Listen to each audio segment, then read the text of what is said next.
Saudara-saudaraku yang kekasih, aku menasihatkan kamu supaya sebagai pendatang dan perantau, kamu menjauhkan diri dari keinginan-keinginan daging yang berjuang melawan jiwa. Ya, jadi apa hubungan kitab bilangan dengan kita? Jadi kalau kita lihat kitab bilangan ini adalah perjalanan bangsa Israel di padang gurun menuju tanah Kanaan. Jadi selama mereka ada di padang gurun, sebenarnya mereka hanya seperti apa? Perantau. Jadi demikian kita juga, kita sudah ditebus dari perbudakan dosa menuju tanah perjanjian yang kekal. Di mana? Kerajaan sorga. Makanya Tuhan berbicara di dalam padang gurun itu harus menghitung 20 tahun ke atas. Di dalam perjalanan kita juga menuju ke dalam kerajaan sorga harus menjadi pasukan rohani. Karena kita akan berperang. Kita akan berperang untuk sampai ke dalam kerajaan sorga. Jadi di sini dikatakan bahwa ternyata kita hanya apa? Pendatang dan perantau. Jadi selain kewarganegaraan kita, warga negara Indonesia, ternyata ada kampung halaman kita yang sesungguhnya yaitu warga kerajaan sorga. Amin. Apakah saudara sudah terdaftar di dalam warga kerajaan sorga? Sudah punya kartu tanda penduduk kerajaan sorga? Amin. Jadi kita lihat di sini bahwa ternyata perjalanannya bangsa Israel di dalam kitab bilangan itu juga menunjukkan perjalanan kita menuju tanah perjanjian. Amin. Nah, coba kita lihat strukturnya. Poin yang ketiga, struktur bilangan terbagi menjadi 3 bagian. Jadi kitab bilangan ini ada 36 pasal, tapi bisa dibagi menjadi 3. Yang pertama, pasal 1 sampai pasal 13 itu menjelaskan tentang mereka berangkat dari Gunung Sinai menuju Kades Barneam. Kemudian pasal 14 sampai pasal 25 itu menjelaskan tentang mereka mengirim apa? 10 pengintai. Dan karena mereka tidak percaya, akhirnya seharusnya hanya menempuh perjalanan 40 hari. Akhirnya mereka menempuh selama berapa? 40 tahun. Nah, kemudian pasal 26 sampai pasal 36, di sini generasi yang pertamanya itu sudah meninggal, kemudian Tuhan mulai menghitung 20 tahun ke atas lagi. Yaitu generasi yang keberapa? Generasi yang kedua. Nah, coba kita lihat dulu di dalam, nanti kita langsung masuk di dalam poin yang keempat. Poin yang keempat, baca judulnya bersama-sama, 1, 2, 3. Lihatlah ke-10 pemimpin pasukan Tuhan. Nah, coba kita baca Bilangan pasal 13 ayat 31, 32 dan 33. Bilangan pasal 13 ayat 31 sampai ayatnya yang ke-33. 1, 2, 3. Tetapi orang-orang yang pergi ke sana bersama-sama dengan dia berkata, kita tidak dapat maju menyerang bangsa itu karena mereka lebih kuat daripada kita. Juga mereka menyampaikan kepada orang Israel kabar busuk tentang negeri yang diintai mereka dengan berkata, negeri yang telah kami lalui untuk diintai adalah suatu negeri yang memakan penduduknya, dan semua orang yang kami lihat di sana adalah orang-orang yang tinggi-tinggi perawakannya. Juga kami lihat di sana orang-orang raksasa, orang enak yang berasal dari orang-orang raksasa, dan kami lihat diri kami seperti belalang, dan demikian juga mereka terhadap kami. Ya, karena ini adalah kita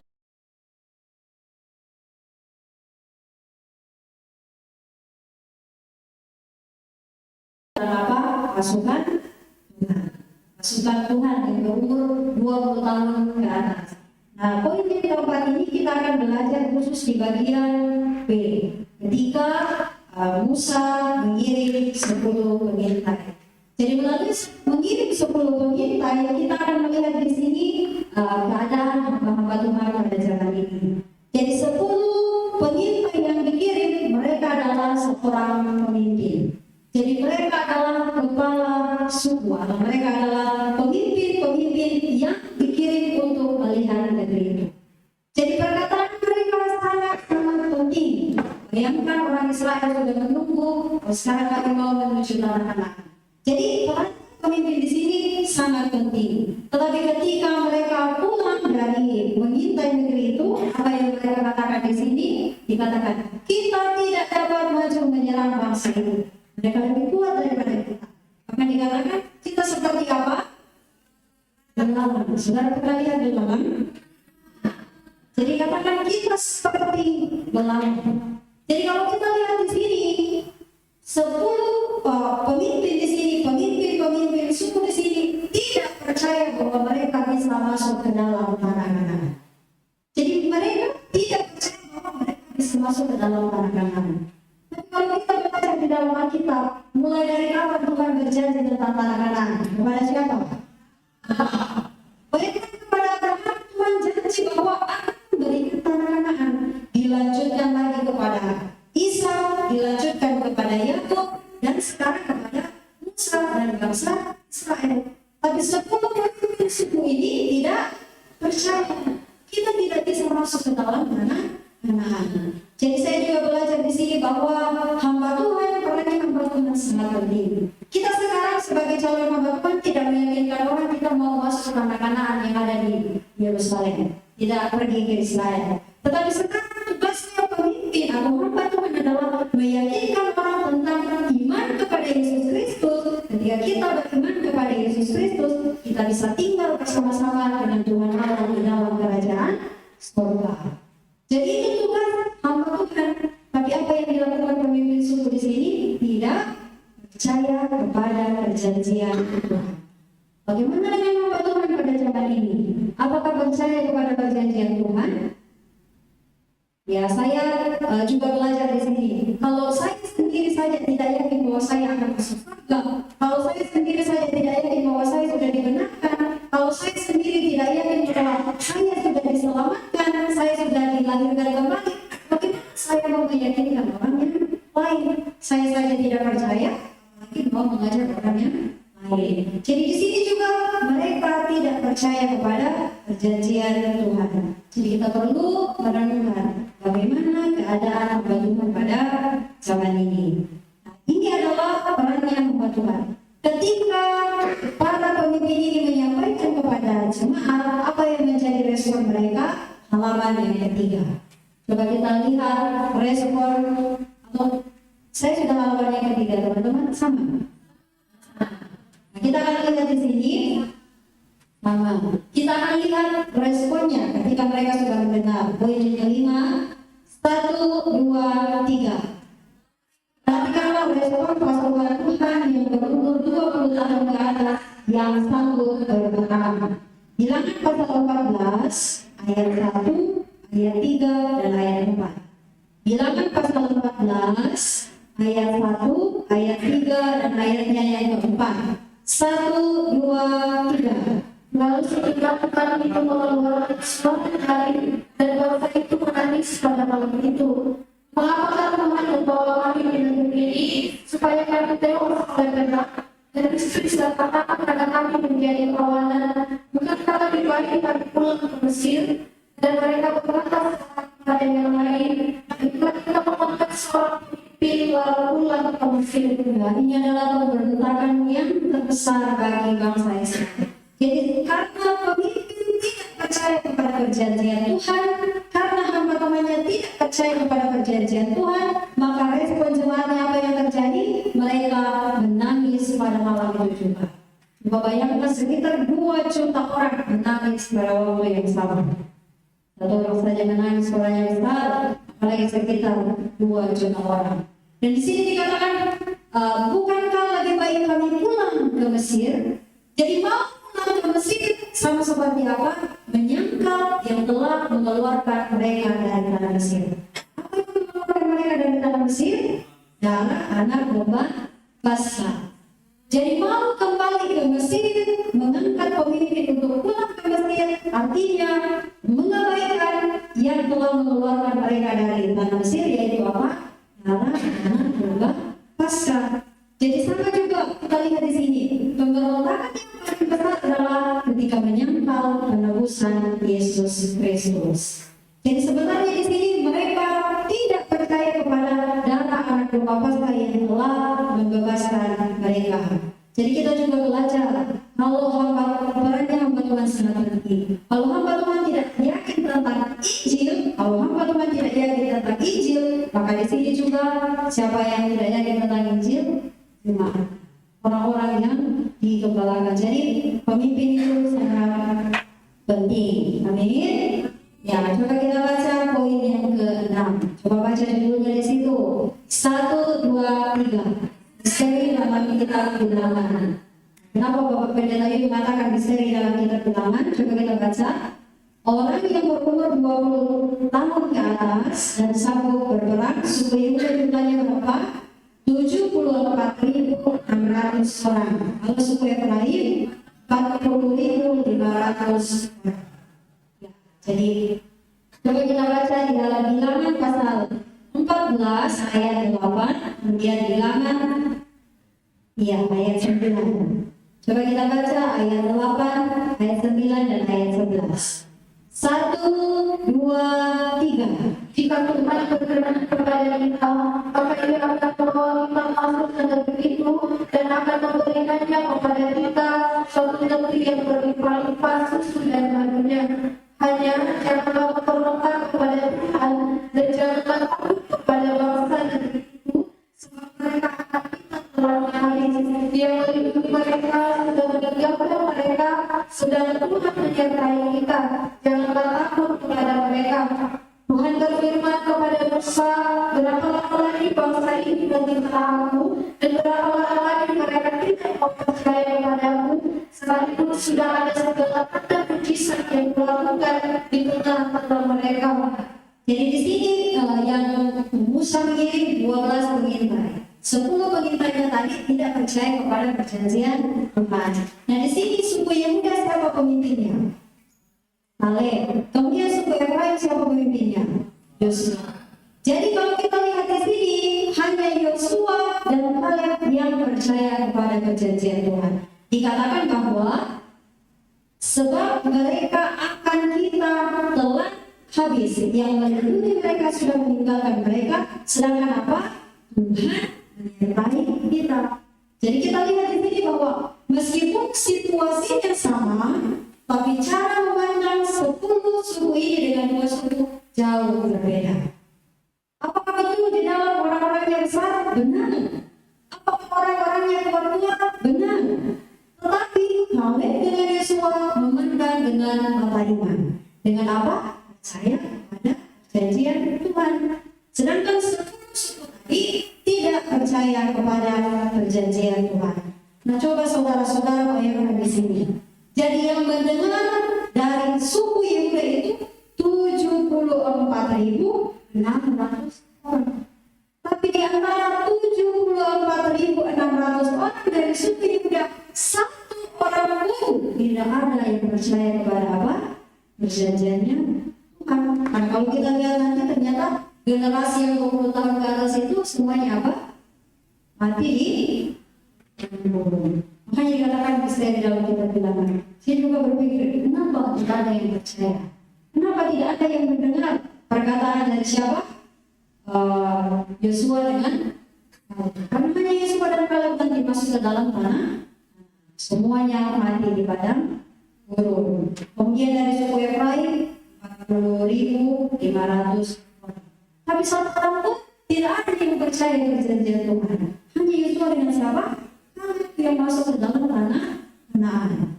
Jadi kita lihat di sini bahwa betapa pentingnya percaya kepada perjanjian Tuhan.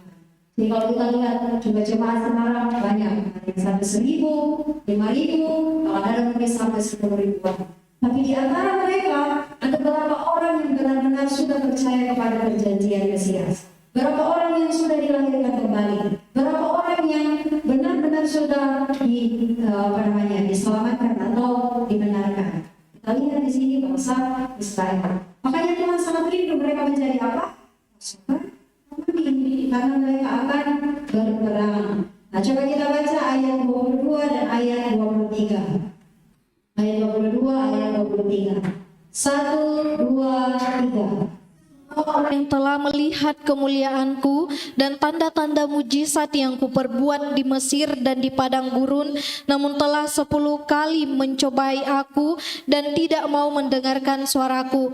Pastilah tidak akan melihat negeri yang kujanjikan dengan bersumpah kepada nenek moyang mereka. Semua yang menista aku ini tidak akan melihatnya. Ya, jadi katakan semua yang menista ini tidak akan melihatnya, dan benar mereka tidak masuk ke dalam tanah Kanaan. Jadi di sini Bapak Pendeta Yu juga mengatakan susah untuk memahami bagaimana di antara banyaknya orang ini kenapa tidak ada satu orang pun yang percaya kepada perkataan Kaleb dengan Yosua. Tapi sebenarnya kita juga tidak heran. Ketika kita juga pergi melakukan pelayanan, walaupun banyak orang yang datang, pasti hanya 1, 2, 3 orang yang betul-betul rindu. Jadi apalagi kita juga sudah belajar bahwa keadaan zaman yang akan datang ini lebih apa? Lebih parah. Banyak orang yang tidak mau mendengarkan Injil yang murni.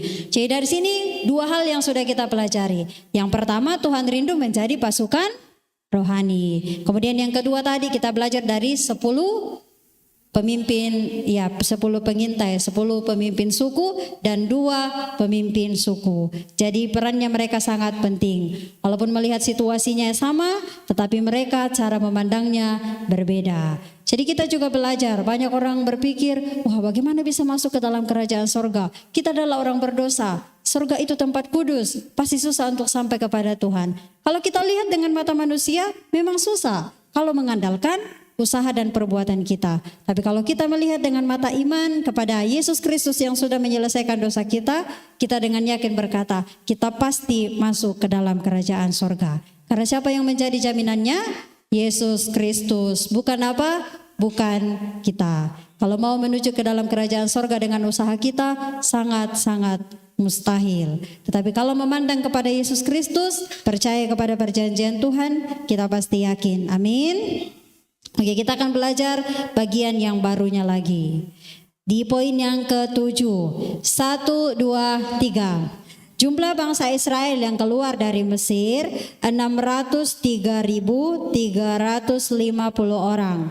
Berkemalah dengan berpusat kepada kemah suci. Jadi pada waktu bangsa Israel keluar dari tanah Mesir, mereka berkemah, kemudian kemah sucinya diletakkan di mana? Di tengah. Jadi bangsa Israel berkemah di kemah suci. Pintu kepada kemah suci itu 1 atau 2? 1. Jadi hanya 1. Yang lainnya semuanya tertutup, hanya 1. Dan yang di pintunya itu terletak di mana? Di bagian timur.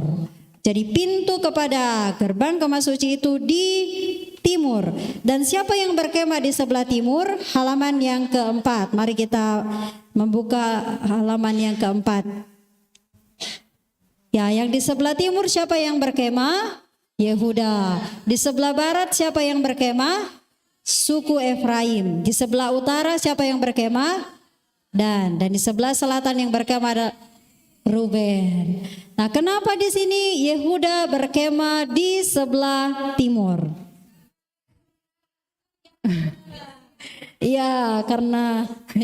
karena Yesus. Jawabannya kita akan lihat di ayat 8. Kenapa berkemah suku Yehuda berkemah di sebelah timur?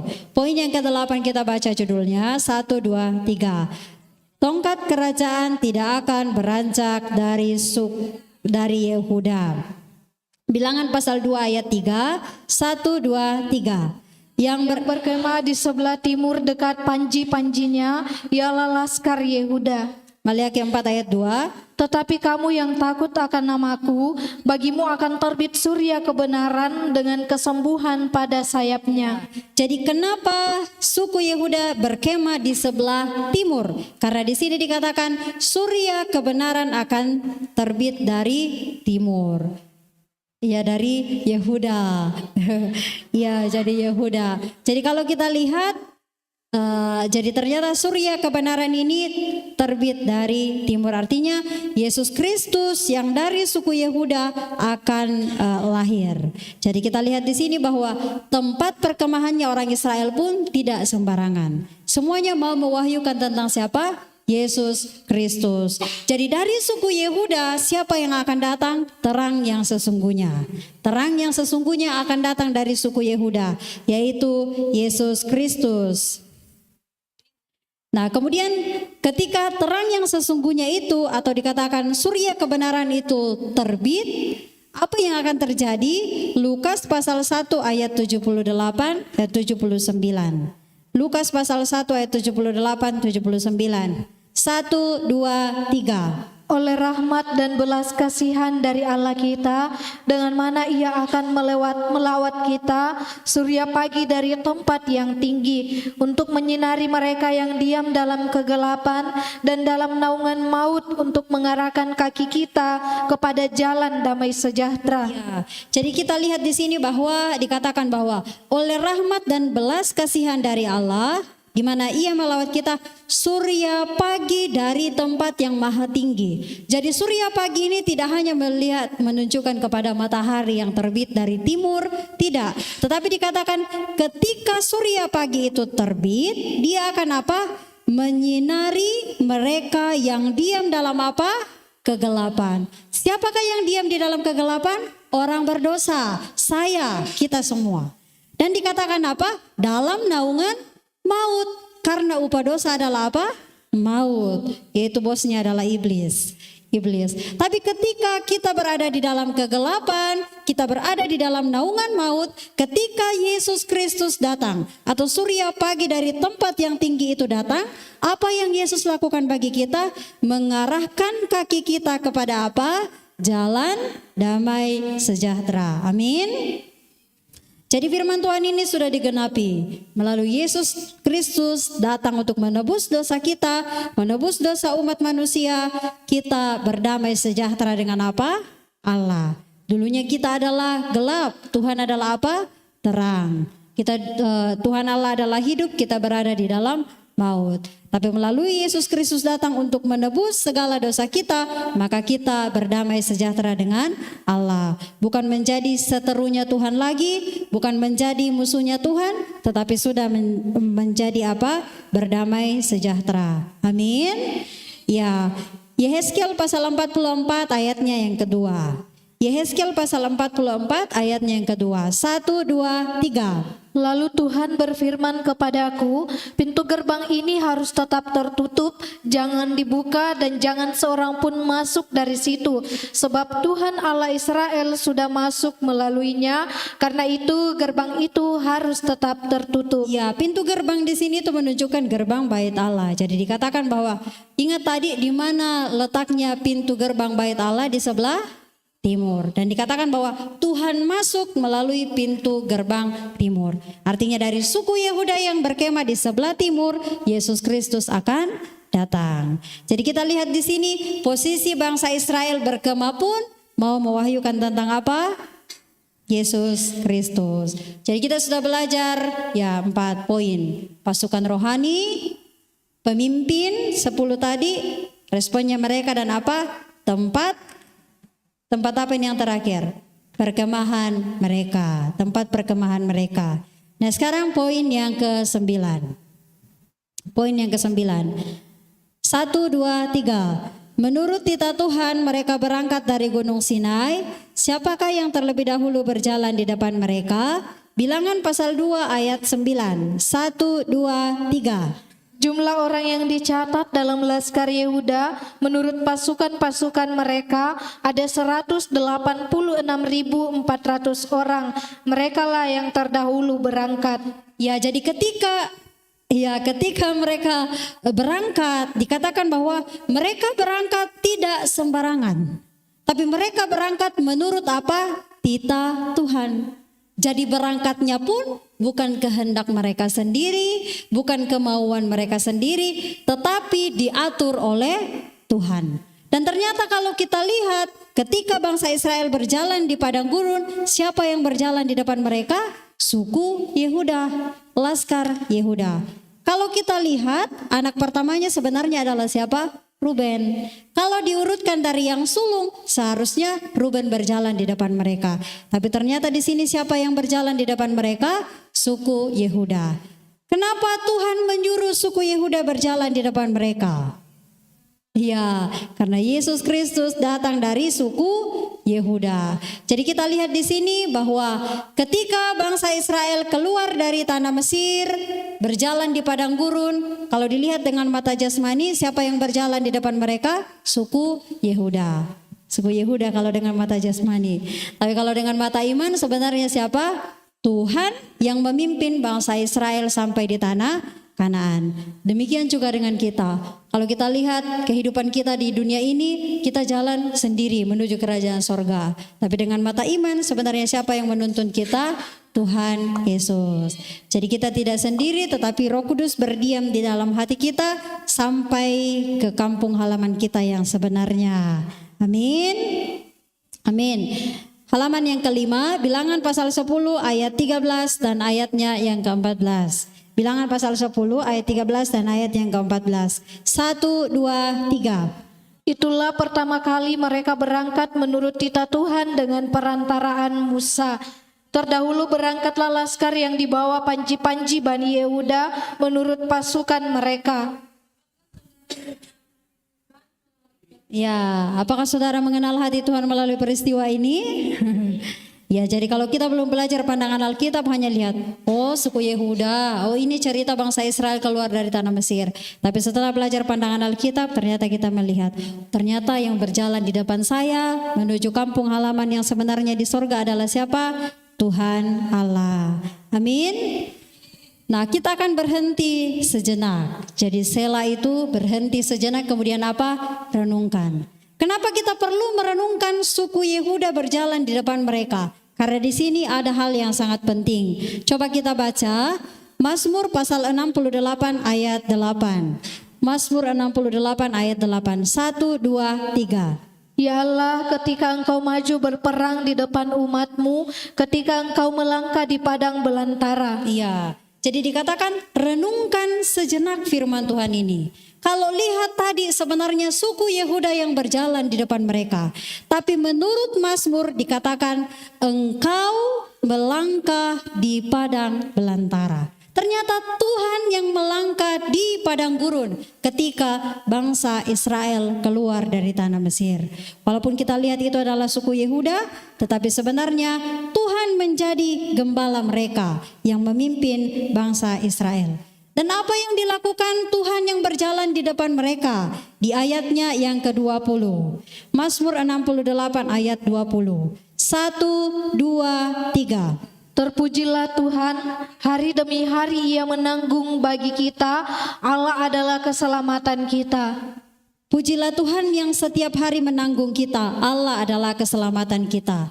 Jadi di sini ada hal yang sangat penting. Kenapa Bapak Pendeta Yu dikatakan di sini harus merenung, bukan Bapak Pendeta Yu, di dalam Mazmur harus merenungkan sejenak ketika Tuhan berjalan di padang belantara. Karena bukan hanya itu, di ayat 20 dikatakan Ia menanggung bagi kita. Setiap hari menanggung kita. Teman-teman mungkin melihat di dalam bangsa perjalanan bangsa Israel, manna itu turun kepada bangsa Israel berapa tahun? 40 tahun. Sampai di perbatasan tanah Kanaan.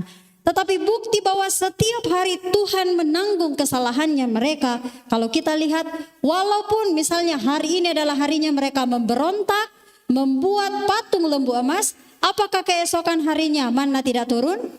Manna tetap turun. Ketika mereka waktu memukul, Musa juga memukul gunung batu, kemudian ketika mereka bersungut-sungut waktu tidak ada air, apakah keesokan harinya manna tidak turun? Manna tetap turun. Jadi artinya setiap hari Tuhan menanggung mereka. Kalau Tuhan tidak berjalan bersama mereka di padang gurun, sebenarnya mereka semuanya akan apa? Binasa. Tetapi karena setianya Tuhan, meskipun di dalam kondisi apapun, Tuhan menanggung mereka. Makanya di sini dikatakan renungkan Tuhan berjalan di depan kita. Kalau Tuhan tidak berjalan di depan kita, setiap hari kita melakukan dosa. Setiap detik kita menyakiti hati Tuhan. Tapi siapa yang menanggung dosa kita setiap hari? Kristus. Karena Kristus berjalan bersama dengan kita. Jadi saya juga belajar di sini bahwa kalau memang bukan kasih karunia Tuhan, tidak layak untuk melayani, tidak layak untuk mau mengajar orang yang lain, karena kita juga adalah orang berdosa. Apalagi sudah mendapat disiplin banyak, tapi kadang-kadang masih berbuat seperti orang yang belum percaya. Tetapi hanya satu yang membuat kita berani untuk mau melayani Tuhan, mengajar lagi. Karena apa? Ajaran dibenarkan. Bahwa saya percaya kepada perjanjian Tuhan, bukan karena melihat situasi hati saya, keadaan hati saya, baru saya lagi berani datang di hadapan Tuhan, tetapi melihat siapa? Percaya kepada perjanjian Tuhan. Amin.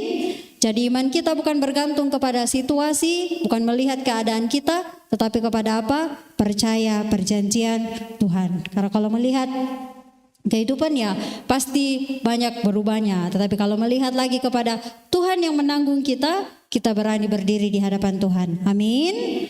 Ya, jadi kita sudah belajar beberapa poin. 10 suku, 20 tahun ke atas, kemudian tempat perkemahan mereka dan apa? Yang berjalan di depan mereka. Sekarang poin yang ke-11.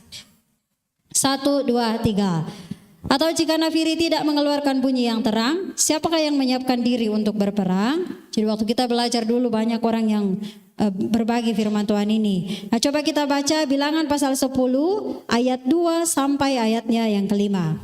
Bilangan pasal 10 ayat 2 sampai ayatnya yang kelima. 1, 2, 3. Buatlah 2 nafiri dari perak tempaan harus kau buat itu, supaya dipergunakan untuk memanggil umat Israel dan untuk menyuruh laskar-laskarnya berangkat. Apabila kedua nafiri itu ditiup, segenap umat itu harus berkumpul kepadamu di depan pintu kemah pertemuan. Jikalau hanya satu saja ditiup, maka para pemimpin, para kepala pasukan Israel harus berkumpul kepadamu.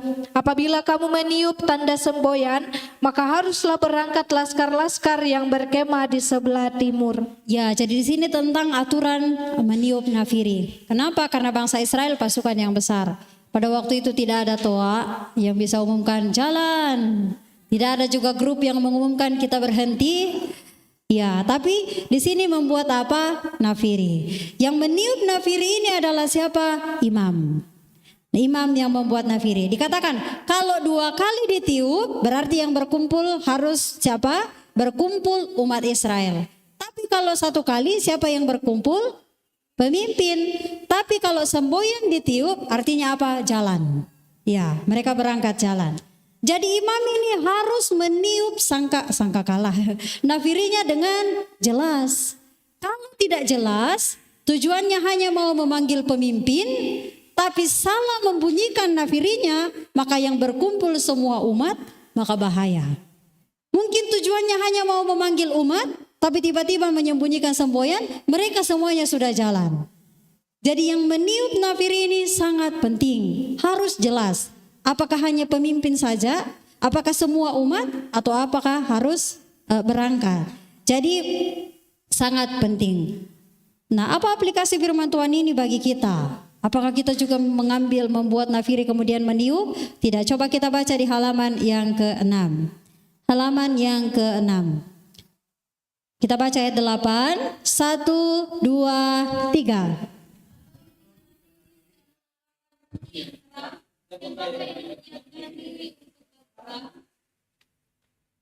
Ya, oke. Siapakah yang menyiapkan diri untuk berperang? Jadi 8 juga tadi dikatakan yang meniup nafiri itu adalah imam, artinya pemimpin rohaninya mereka yang memimpin.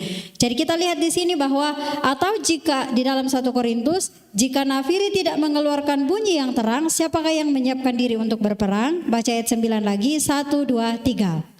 Demikianlah juga kamu yang berkata-kata dengan bahasa roh, jika kamu tidak mempergunakan kata-kata yang jelas, bagaimanakah orang dapat mengerti apa yang kamu katakan? Kata-katamu sia-sia saja kamu ucapkan di udara. Ya, saya akan jelaskan di sini dikatakan bahwa membunyikan nafiri. Kalau tidak membunyikan nafiri dengan terang, siapakah yang akan menyiapkan diri untuk berperang?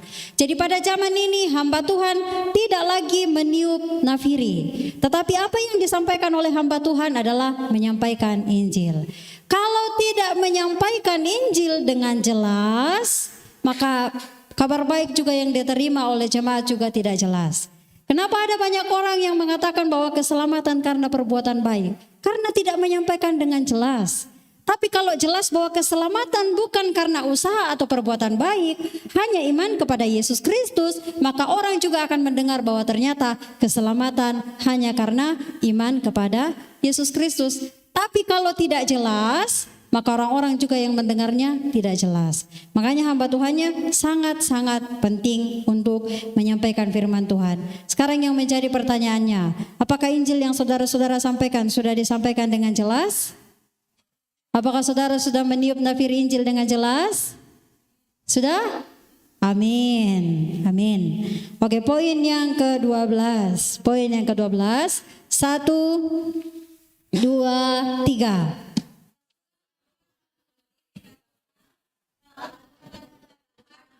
Memperoleh hidup, jika mereka menolak, mereka akan mati. Pasukan Tuhan memilih untuk memberontak kepada Bilangan pasal 9 ayat 18, ayat 23, ayat 31. 1, 2, 3. Atas titah Tuhan orang Israel berangkat, dan atas titah Tuhan juga mereka berkemah. Selama awan itu diam di atas kemah suci, mereka tetap berkemah.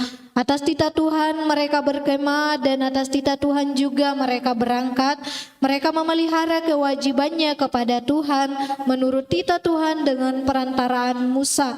Tetapi orang-orang yang pergi ke sana bersama-sama dengan dia berkata, kita tidak dapat maju menyerang bangsa itu karena mereka lebih kuat daripada kita. Ayat 4, Bilangan 14 ayat 4, 1, 2, 3. Dan mereka berkata seorang kepada yang lain, baiklah kita mengangkat seorang pemimpin lalu pulang ke Mesir. Ya, jadi kalau kita lihat di sini bahwa bangsa Israel berangkat kemudian berkemah atas titah Tuhan. Kadang-kadang tiang awannya, tiang apinya mungkin berhenti hanya beberapa hari, mereka harus berhenti. Ketika mereka berhenti beberapa hari, lalu kemahnya bukan kemah, tiang awannya lagi berangkat, mereka harus apa? Berangkat. Dan kadang juga mereka 1 tahun atau 2 tahun tinggal di situ, mereka tidak boleh mengatakan kenapa kami lama sekali tinggal di sini. Mereka harus mengikut apa? Titah Tuhan. Jadi kita lihat di sini bahwa mereka masuk ke dalam tanah Kanaan, sebenarnya itu adalah apa? Titah Tuhan, perintah Tuhan. Tapi apa yang terjadi? Mereka tidak percaya. Jadi kita lihat di sini, walaupun umur jasmani mereka sudah 20 tahun ke atas, tapi sebenarnya rohaninya masih seperti apa? Bayi. Bayi secara rohani. Nah, coba kita baca Yeremia pasal 11 ayatnya yang ke-9. Yeremia pasal 11 ayat yang ke-9. 1, 2, 3. Berfirmanlah Tuhan kepadaku, telah terdapat persepakatan jahat di antara orang Yehuda dan penduduk Yerusalem. Nah, demikian juga dengan orang Israel, karena mereka tidak mengikut titah Tuhan, akhirnya mereka ditawan kemana? Ke Babel. Jadi apa akibat dari mereka memberontak kepada Tuhan, tidak percaya kepada perjanjian Tuhan? Halaman yang ke-7. Halaman yang ke-7, poin yang ke-13, poin yang ke-13. 1, 2, 3. Dan anak-anakmu akan mengembara sebagai pengembala di padang gurun 40 tahun lamanya, dan akan menanggung akibat ketidaksetiaan sampai bangkai-bangkaimu habis di padang gurun. Ya, jadi kita lihat di sini akibatnya adalah apa? Mereka mati di padang gurun. Mereka mati di padang gurun, hanya 2 orang yang masuk ke dalam tanah Kanaan. Jadi betapa pentingnya percaya kepada perjanjian Tuhan. Amin. Karena cerita bangsa Israel bukan hanya cerita mereka, tapi ini juga cerita kita. Amin. Poin yang ke-14. 1, 2, 3. Makna Musa tidak bisa masuk ke tanah Kanaan dari pandangan moral dan dari pandangan rohani. Nah, kita akan lihat apa dari pandangan moral Musa tidak bisa masuk ke dalam tanah Kanaan. Bilangan pasal 20 ayat 11. Mazmur 106 ayat 33. 1, 2, 3. Sesudah itu Musa mengangkat tangannya lalu memukul bukit batu itu dengan tongkatnya 2 kali. Maka keluarlah banyak air sehingga umat itu dan ternak mereka dapat minum.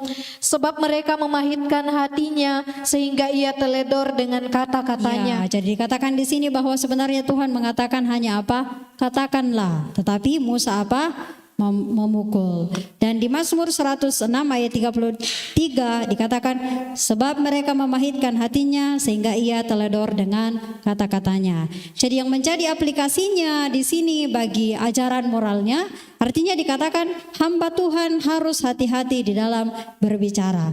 Dikatakan harus berpikir dulu baru berbicara. Jangan sampai teledor dalam kata-katanya. Itu makna dari ajaran moral. Tetapi makna dari pandangan Alkitab atas penebusan, semuanya pasti sudah tahu.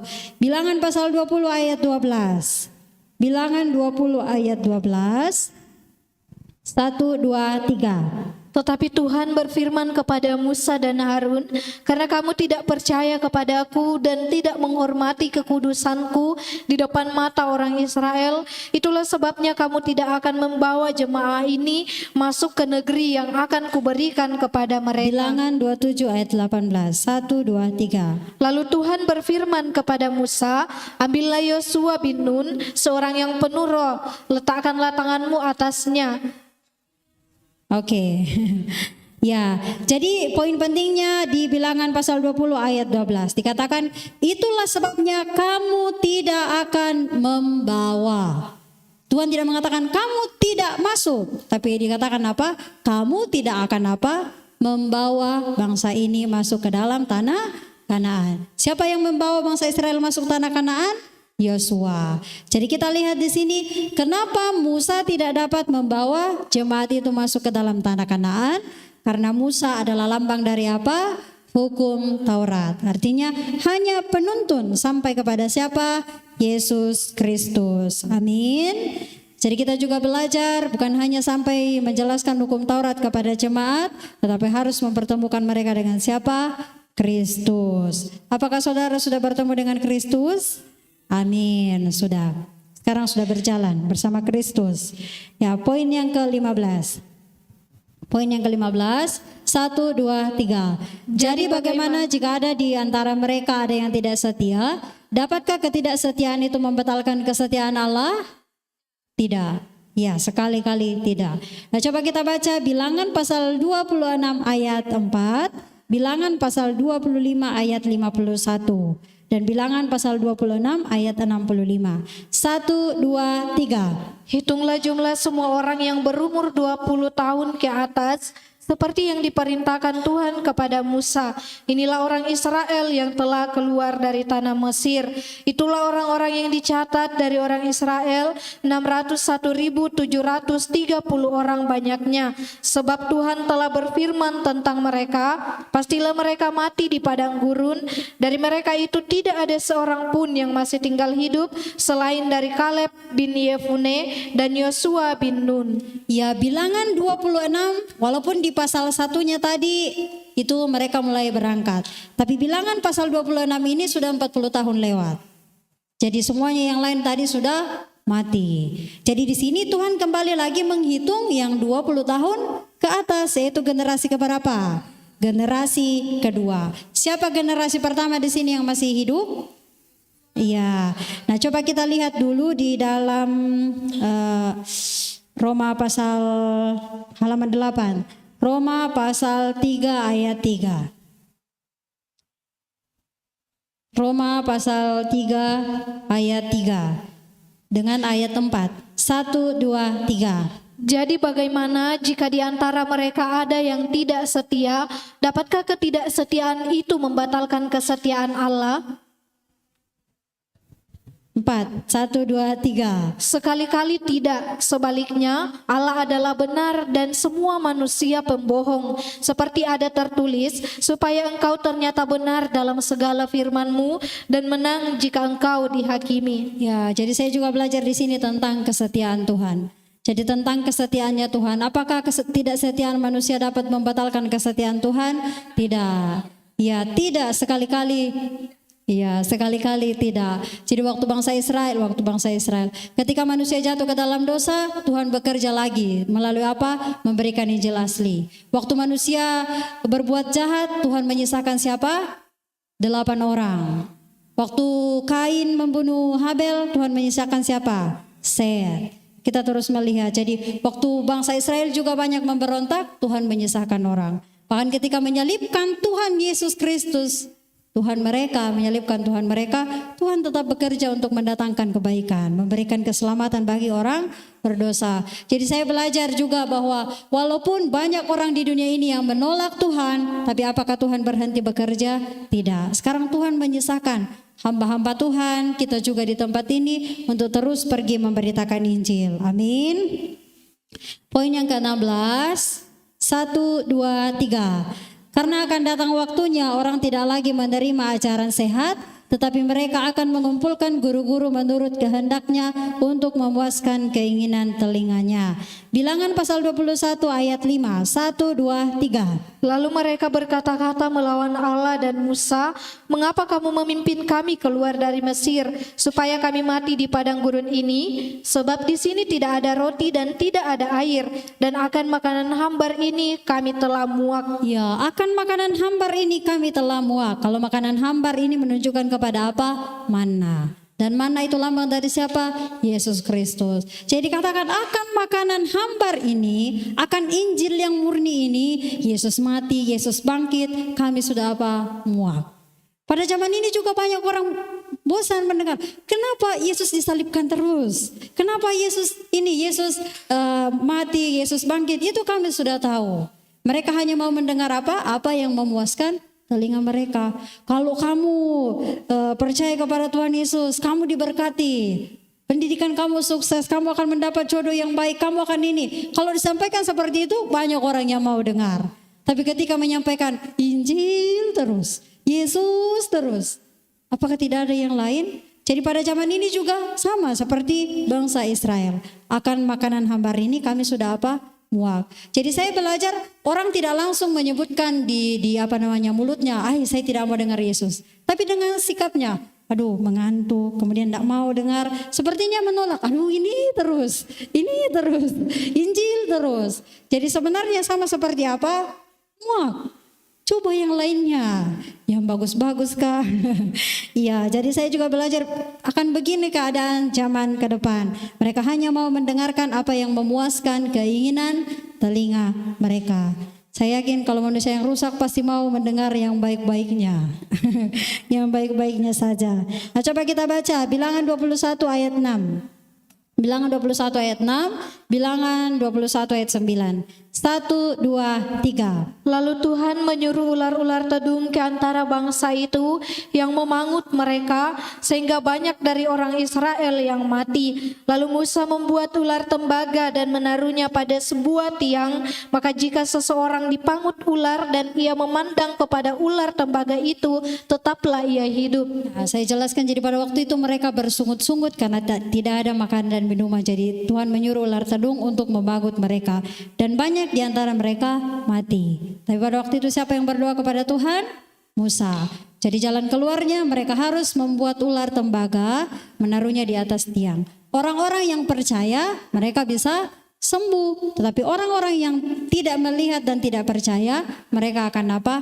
Mati. Jadi pada zaman itu juga pasti banyak orang yang berpikir, waduh bagaimana ini saya digigit ular berbisa, tapi hanya memandang kepada tiang yang ada ular tembaganya, masa saya bisa sembuh? Jadi pada zaman ini juga sama. Apakah hanya percaya kepada Yesus saja, beriman kepada Yesus, kita dapat dibenarkan? Tidak, mungkin harus ditambah dengan perbuatan baik, harus ada usaha. Jadi akhirnya banyak yang mati. Jadi pada zaman ini juga banyak orang yang mengabaikan Injil yang murni. Halaman yang ke-9. Galatia pasal 3 ayat 1. Galatia pasal 3 ayat 1. 1, 2, 3. Hai orang-orang Galatia yang bodoh, siapakah yang telah mempesona kamu? Bukankah Yesus Kristus yang disalibkan itu telah dilukiskan dengan terang di depanmu? Ya, saya yakin masih jelas di dalam otaknya kita ini karena kemarin kita belajar. Katakan, hai orang Galatia yang bodoh. Jadi Paulus sudah menjelaskan panjang lebar tentang Injil, bahkan berulang-ulang menyampaikan tentang Injil. Tapi ketika ada orang yang datang mengajarkan ajaran yang lain bahwa harus ditambah sunat, mereka langsung apa? Menerima. Mereka percaya. Jadi pada zaman ini juga sama. Sudah diajarkan Injil, tapi ada yang mengatakan harus perbuatan baik, harus ditambah dengan usaha. Dan mereka mendengar. Makanya dikatakan apa? Hai orang yang bodoh, sudah jelas iman kepada Yesus Kristus, sudah diajar seminar, sudah satu kitab selesai, masih belum percaya bahwa Yesus adalah juru selamat. Jadi sama juga keadaan jemaat hari ini. Jadi kita harus terus berulang-ulang sampai tertanam di dalam hati dan pikiran kita. Seperti yang Bapak bilang kemarin, orang-orang Galatia waktu bangun walaupun tidur sepertinya mendengar Injil, dibenarkan, Yesus mati. Jadi sampai kita terus mengingat Injil. Amin. Ya, poin yang ke-17, 1, 2, 3. Ketika mereka berada di Sungai Yordan, di mana mereka memandang Yeriko, mereka harus berhati-hati terhadap antikristus. Jadi Yeriko itu adalah kota pertama di tanah Kanaan yang ketika mereka masuk. Tapi mereka baru di seberang Sungai Yordan. Tapi di seberang Sungai Yordan itu mereka sudah melihat apa?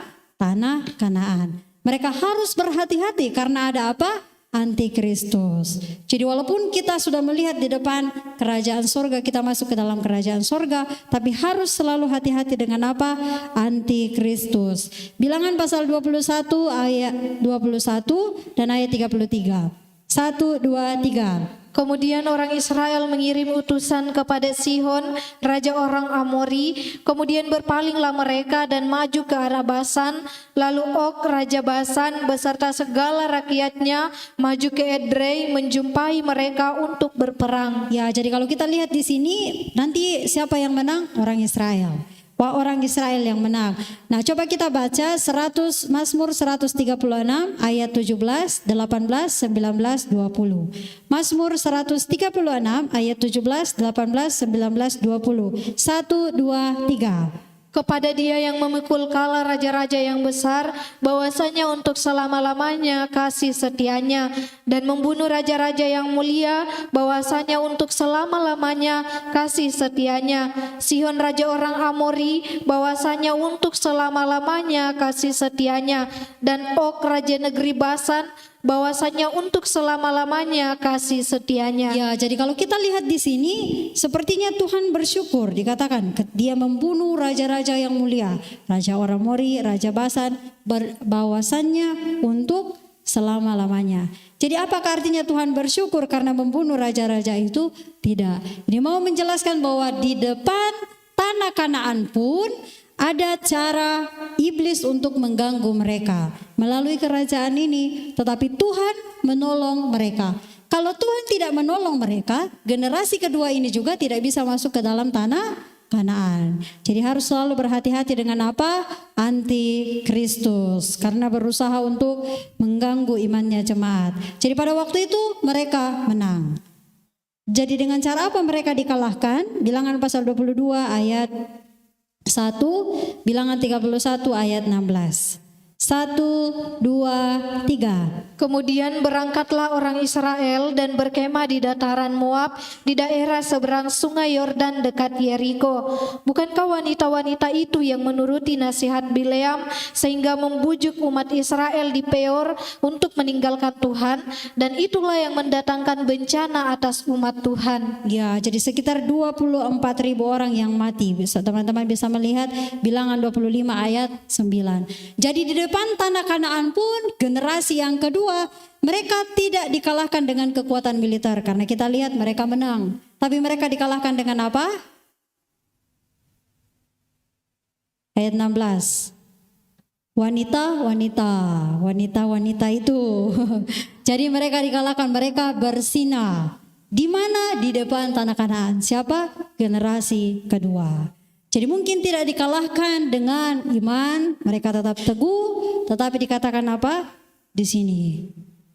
Ya, cara iblis berusaha untuk mengganggu mereka. Dan akhirnya berapa orang yang mati di depan tanah Kanaan?